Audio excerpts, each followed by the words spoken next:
Yeah, so my key points are the following.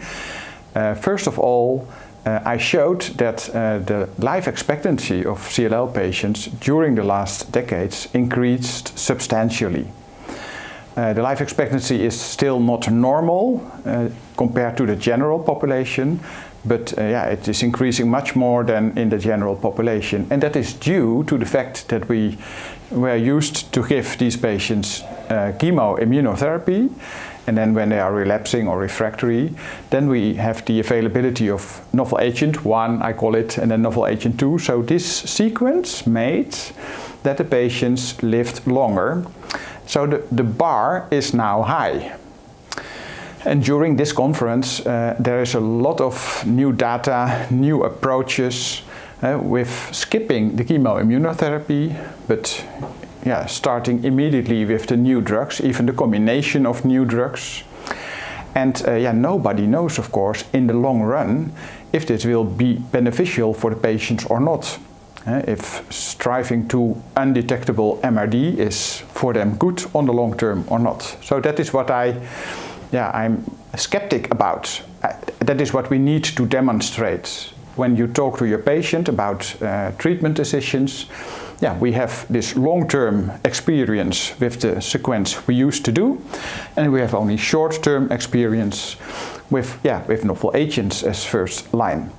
And patients prefer, that was my second issue, patients prefer to live as long as possible and to have as few burden of disease or treatments as possible. And that is not incorporated in the current treatment algorithm. And then, of course, I addressed that we are only focusing on disease, and so on MRD and progression-free survival, but not on the whole patient and their preferences. And we sometimes a little bit frame that chemoimmunotherapy is bad because it induces toxicity more than with the novel agents. But if you look to the papers where they compare two treatments, it's the same. And what we don't see in these papers is, because of continued novel agent therapy, that the burden of adverse events can be longer than with short-term chemoimmunotherapy. So that is what we do not address. And then I also raised the issue of secondary cancers, which is also what we fear because of the chemoimmunotherapy. That's the idea.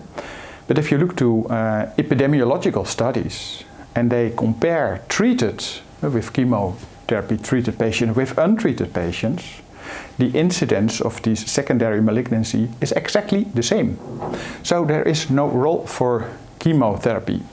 And it is about the same as for secondary AML or myelodysplastic syndrome. It's only very slightly higher.